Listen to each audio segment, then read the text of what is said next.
Well, good morning. It is good to see all of you again, those of you that have come back for more. Any first timers this morning? Oh, quite a few. Oh, words got around. Fantastic. That's really good. Thank you so much. I know it's only on Wednesday, but I just want to say some thank yous midweek. And I want to say thank you so much for your encouragement to me. It really means a lot. You know, when you're asked to do something like this in such an important event as Friends Mission, and not given too much of a brief either, it's really kind of, okay, God, what do you want? And trying to listen to what he wants, me to bring for you this week.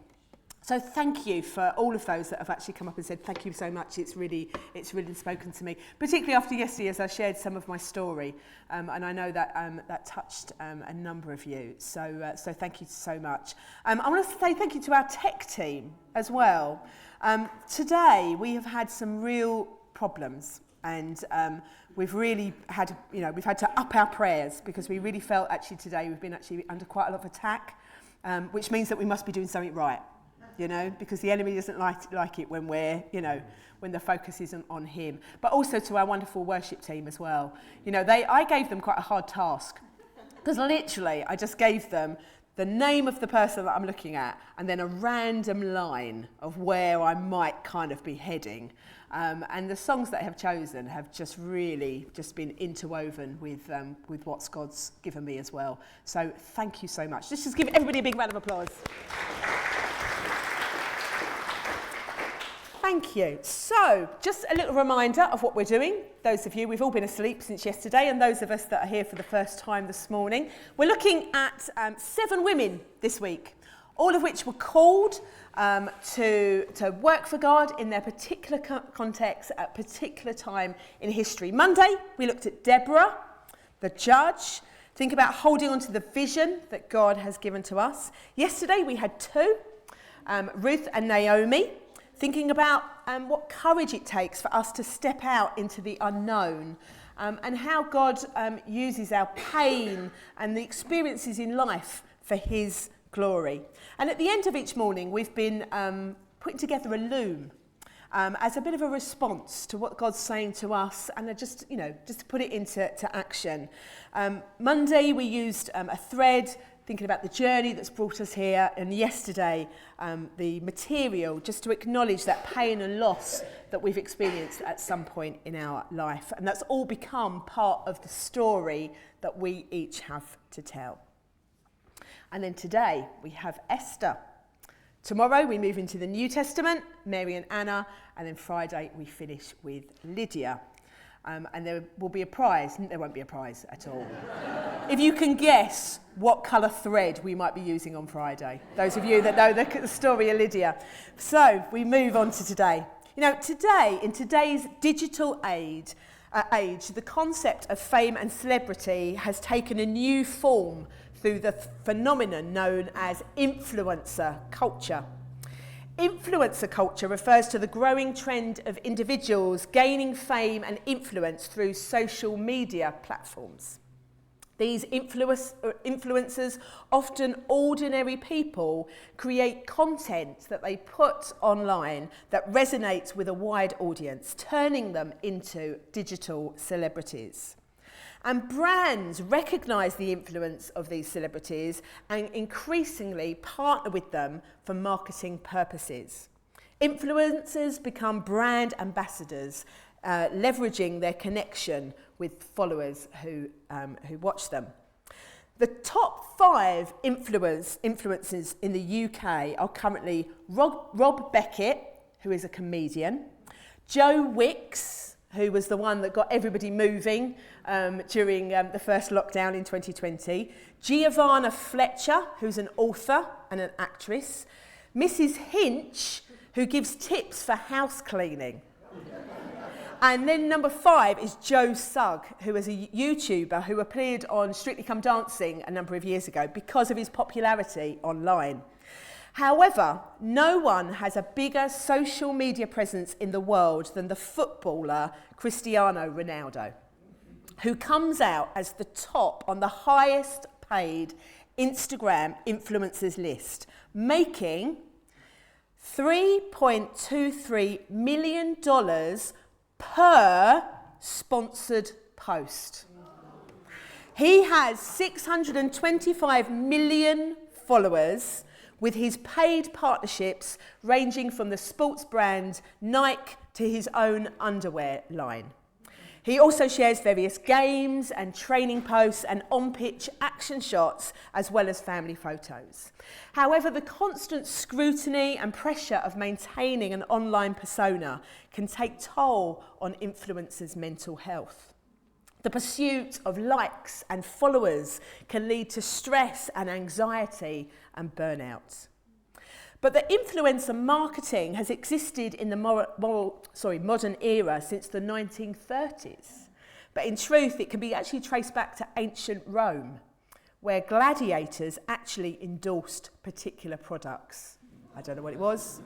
The must-have sword or something like that. I don't know.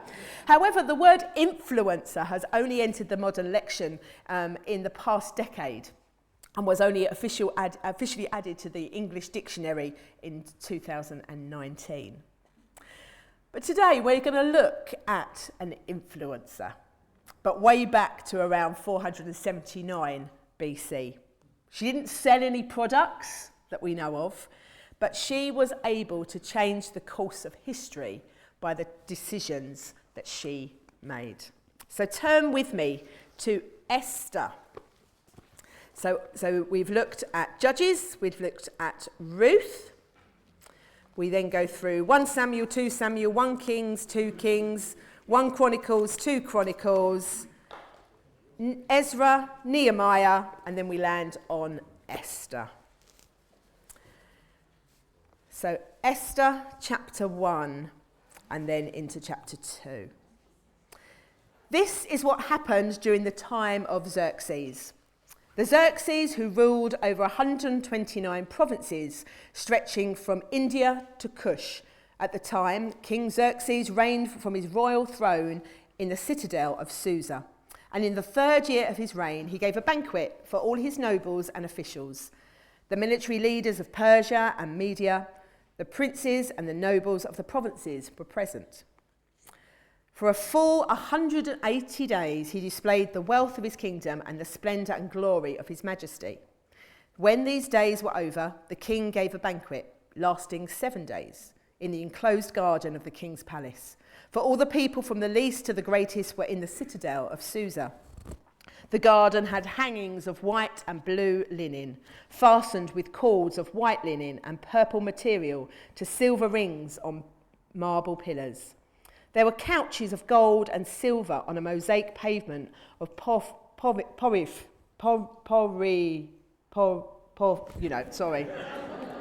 I read that earlier, I knew it. There we go. Marble, mother of pearl and other costly stones. Wine was served in goblets of gold, each one different from the other, and the royal wine was abundant, in keeping with the king's liberality. But the king's command, each guest was allowed to drink without restriction, for the king instructed all the wine servants to serve each man what he wished. Queen Vashti also gave a banquet for the women in the royal palace of King Xerxes. Then turn to chapter 2 from verse 5. Now, there was in the citadel of Susa a Jew of the tribe of Benjamin named Mordecai, son of Jair, the son of I've done it again, haven't I? These names, every day I've chosen readings with these names. The son of Cush, who had been carried into exile from Jerusalem by Nebuchadnezzar, king of Babylon, among those taken captive, king of Judah. Mordecai had a cousin named Hadassah, whom he had brought up because she had neither father nor mother. This young woman, who was also known as Esther, had a lovely figure and was beautiful. Mordecai had taken her as his own daughter when her father and mother died. The book of Esther was only accepted by the Western Church to be part of the Bible in the 4th century and the Eastern Church in the 8th century. Its lack of religious faith and absence of God being mentioned were 2 key reasons why some rejected it. But it's structured around 10 banquets or feasts during which who actually had a seat at the table is really important. We begin with King Xerxes, or Ahasuerus in Hebrew. He throws a banquet for the nobility in the Nile region. Its purpose was to show off his wealth. It lasts for 180 days, about 6 months. What a party that must have been. The palace was fitted out with expensive drapes and furniture, and the king holds a 7-day feast of drinking. And the writer of the book of Esther goes into some detail about this particular feast, which I've just read. Let's pause there for a minute and think about parties similar to this one that may have made the news in recent years. Doing what each man wished is what some translation says, or as the NRSV says, do as each one desired. It probably involved a great deal more indulgence than simply drinking good wine. And the third feast is given by the Queen, specifically for the women, but we don't get any specific details. Fourth, later on in the book, is Esther's coronation banquet, which is marked by a holiday.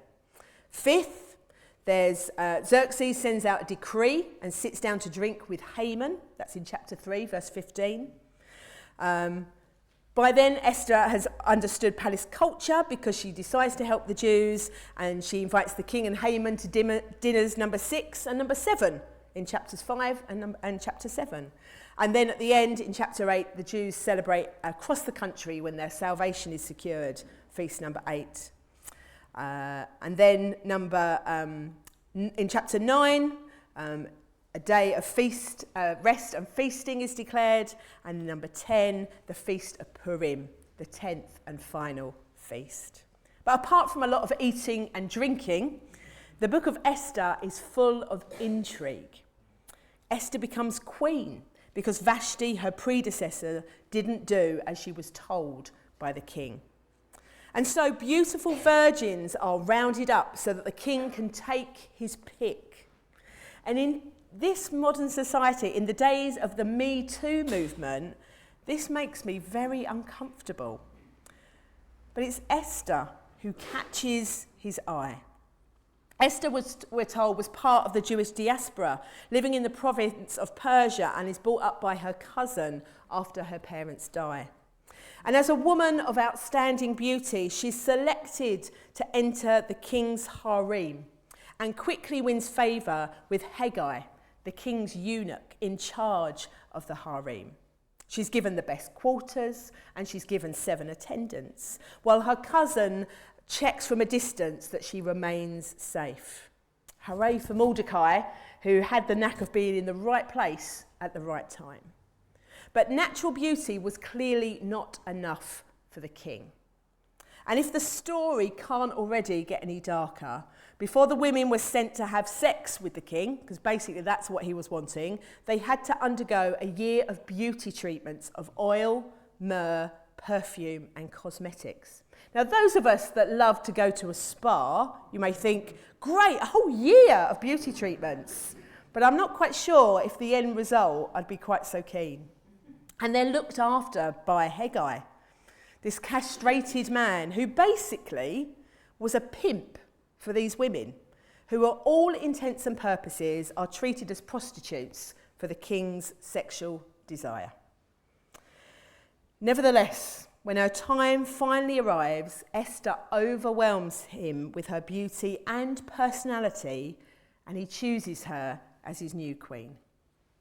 And this is where I think we see Esther having the courage to put herself on the line. Because at this time, Esther has to keep quiet about the fact that she's Jewish. Mordecai still keeps a careful eye on things at the palace gate. And when he overhears a plot to overthrow the king, he passes the information to his cousin, who tells her husband, and the insurrection is foiled. But the real crunch comes when Mordecai's Jewish faith leads him to refuse to kneel to Haman, the king's nobleman. Haman wanted his power to be seen everywhere, So this refusal unleashes a torrent of fury from the ambitious Persian. From then on, a plot to eradicate not only Mordecai, but the whole of the Jewish people was put in motion and looked likely to succeed. Only Esther had the potential to save them. But she first had to take that step of approaching the king without being summoned by him. This cardinal rule ensured that the king alone could decide who could enter his presence. And since he hadn't summoned Esther for around 30 days, which meant he may have already got quite bored with her and was on to his next crowd, she realised the danger that this would put her in. Chapter 4, verses 10 to 11. But the bigger danger was that unless she could persuade the king to stop the genocide, all her people would die. Verses 12 to 16. When Esther's words were reported to Mordecai, he sent back this answer: "Do not think that because you are in the king's house, you alone of all the Jews will escape. For if you remain silent at this time, relief and deliverance from the Jews will arise from another place, but you and your father's family will perish. And who knows but that you have come to this royal position for such a time as this." Then Esther sent this reply to Mordecai: "Go, gather together all the Jews who are in Susa and fast for me. Do not eat or drink for these 3 days, night or day. I and my attendants will fast as you do. When this is done, I will go to the king, even though it is against the law, and if I perish, I perish." After this period of fasting and waiting, she makes her move. And at the beginning of chapter 5, we see Xerxes did allow her to enter his presence. He discovers the plot and Haman's purpose to kill Mordecai and to eradicate the whole Jewish population, including Esther herself. And the end result in chapter 7 is that Haman himself was executed, Mordecai becomes prime minister, and the Jews are given permission to wipe out their enemies. And then the whole of chapter 9 then provides a gruesome account of bloodthirsty vengeance on who would harm the Jewish population. So if you haven't had enough blood and gore in the stories that we've looked at this week, feel free to read that after lunch, when you're sitting in the garden in the sunshine. The only note of restraint is that the Jewish people refuse to plunder their enemies. Instead, they inaugurate this festival of Purim to commemorate their deliverance and to give thanks to God. And to this very day, the Jewish people still celebrate Purim each year, beginning the festival with a ritual fast and reading the book of Esther. So what for us today? Well, I imagine Esther looking in the mirror and wondering how on earth she managed to become queen. Would she have wanted to have taken the job and put herself forward if she'd knew that God was placing her in that position to stop the genocide of the Jews? If God had told me all those years ago when I spent my time here in Frinton as a minister in training that I would be a regional Baptist minister, I think I might have run in the other direction. However, when God calls you to leadership or to any role or service within his church and his world at an appointed time, for such a time as this, you know that you can do it because God is with you and he will equip you for the task ahead. Esther had so many qualities that we too can strive to achieve as disciples of Jesus. But here are just a few. Her identity. Esther was living in exile, but achieved success without giving up her identity as a Jew. It's important that we know our identity and be comfortable with who God has created you to be. You are precious children of the King, known and loved. For those of us that were at the event on the Greensward last night with the musical evening, one of the songs was sung from one of my favourite films, The Greatest Showman. It's quite a few years old now, and if you've never seen it, I really highly recommend it. It's based on a true story of P.T. Barnum, a visionary who forms a circus with people who are regarded by others as the outcasts, as the odd ones in society. And one of the songs, which wasn't the one that was sung last night, but one of the songs is called This Is Me, which summarises how I believe we need to accept who we are and celebrate our uniqueness. Look out, because here I come, and I'm marching on to the beat I drum. I'm not scared to be seen. I make no apologies. This is me. Each one of us, made in the image of God. We share God's character and nature. We are representatives of God here on earth. Secondly, wisdom. Esther intentionally waited before approaching the king. She didn't make a request immediately. She knew she needed to wait for wisdom. And wisdom isn't about what you know, because that's knowledge and information, but about what you do with what you know. The application of your knowledge. Being wise doesn't necessarily have anything to do with age or intellect. And although it's a gift, it's a virtue that needs to be nurtured. For us as Christians, growing in wisdom is about growing to be more like Jesus. I often pray for wisdom because I know I can't do what God has called me to do in my own strength and in the things that I know.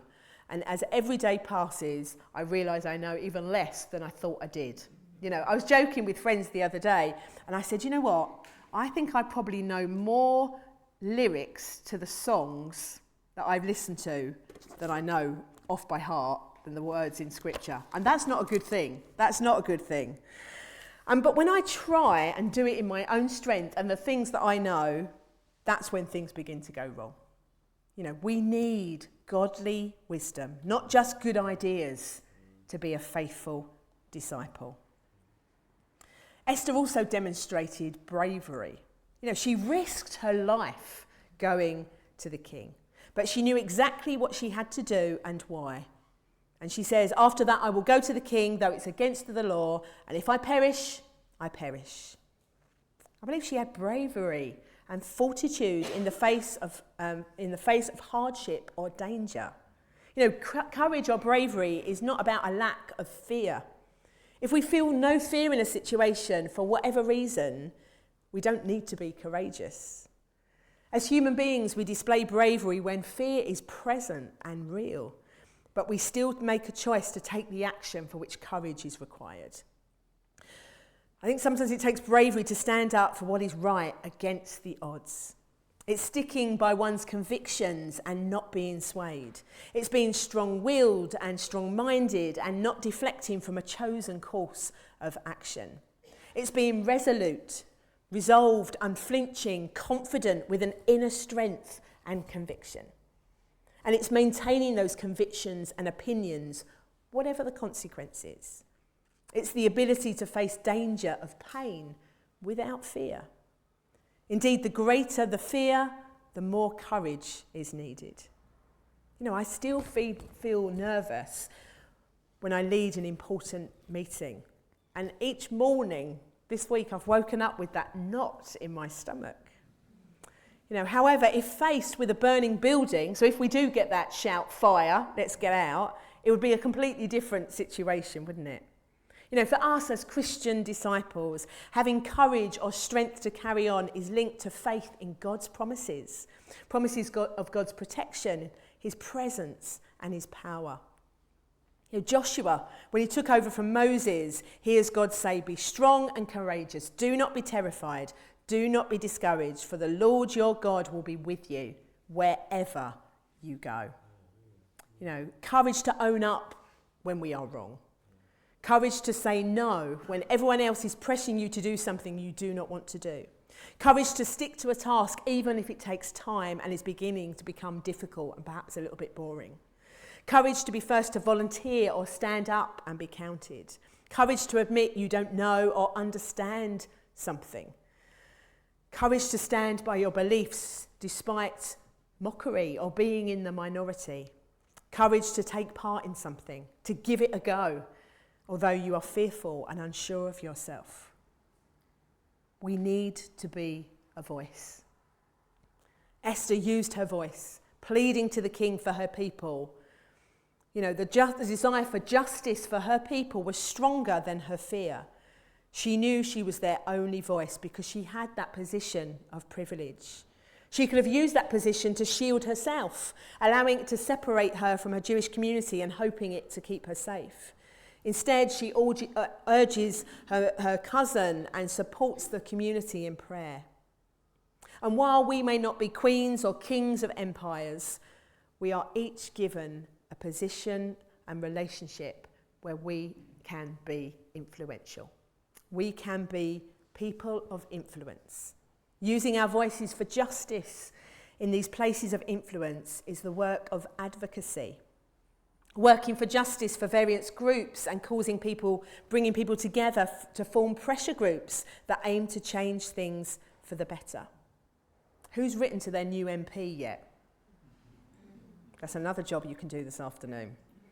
Being involved in campaigns to change rules on unfair trading, promote ethical conditions for workers around the world, supporting the buying and selling of fairly traded goods as a way of acting on behalf of the poor is only just a simple way. We may feel afraid, we may feel disempowered or lack confidence to speak out. We may feel that we have no voice because we are so often ignored or perhaps silenced. And yet we are invited to be part of God's plan for the world, to bring that message of love and hope, of rescue and restoration. You know, the name Esther means star. So may we, like Esther, shine God's light on injustice. May we expose oppression and break the silence on abuse wherever we may find it. You know, even though God is not mentioned by name throughout the book of Esther, he is there. And he is woven throughout the pages of the story. You know, God is also always in the detail, even those ones that don't seem pretty or nice or clean. God is there in the midst of our stories, even though we don't always recognise his presence. And we see this in Esther's story. We see how he placed her right in the middle of literally life and death circumstances. We see how God used her story to prepare her for such a time as this. And friends, he's placed you in the middle of your story just for the same reason. And it may be hard to see when the path is unclear and you're facing difficult decisions that you never in a million years saw coming. It may be hard to see when you're hurting or those you love are struggling. You may wonder where God is. You may ask that question, why? We may never, on this side of heaven, know the reason why we struggle. We may not understand why our path seems so rocky and the road rife with roadblocks and potholes. But we can know that even in the midst of our darkest pain, God is there. He was there for Esther, and he will be there for you. God is a faithful God. Because he's been faithful in the past, he will be faithful in the future. God was Esther's strength. He gave her the voice she needed right when she needed it. And he gives that to us too. Because each of us were born for such a time as this. Deuteronomy 31:8. The Lord himself goes before you and will be with you. He will never leave you nor forsake you. Do not be afraid. Do not be discouraged. Amen. And so we turn to our looms. And today, and hopefully, we might have to, if there's not enough to go round, we do have some scissors, so we could do some cutting in half. There are a few other bits spare, so if you haven't got one on your seat, you may have to go and forage for a ribbon. I'm using a ribbon today, because ribbons are often worn as a sign of awareness and support of a particular group. And there's a list of 29 different types of ribbon on Wikipedia for different charities. And so we take this ribbon and we incorporate it, we weave it into our loom. as a sign of our commitment to serve God and make a difference in the world, whatever that may be. Remembering that the plans of God are not dependent on you and they are not dependent on me, but we are invited to be part of his amazing wonders and the mission that he has here on earth. And there is a U-shaped hole. God wants you and your personality and your story to be used by him. So I'm going to invite you to come forward just to say that doing the response is not the end. There are some words of commitment that we will be saying together in a few moments once we've come forward. Okay. We're going to use some words actually based on Esther chapter 4 verses 12 to 14. And as we continue to reflect on the story of Esther and our response and challenge to make a difference in the world, the words are going to come up on the screen. I'm going to read them and then I'm going to invite you to stand if you are able and say those words with me. I wanted to read them through first so you knew what you were going to be saying. If we remain silent, who will rise up? If we close our eyes and turn our heads, who will see the injustice? If we wring our hands and shuffle our feet, who will act with mercy? What if we were called for such a time as this, to see through different eyes and move to a different drum? Father, give us your strength at such a time as this, to lead distinctive lives and see your kingdom come. I invite you to stand with me if you're able. So let's say together, if we remain silent, who will rise up? If we close our eyes and turn our heads, who will see the injustice? If we wring our hands and shuffle our feet, who will act with mercy? What if we were called for such a time as this, to see through different eyes and move to a different drum? Father, give us your strength at such a time as this, to lead distinctive lives and see your kingdom come. Amen.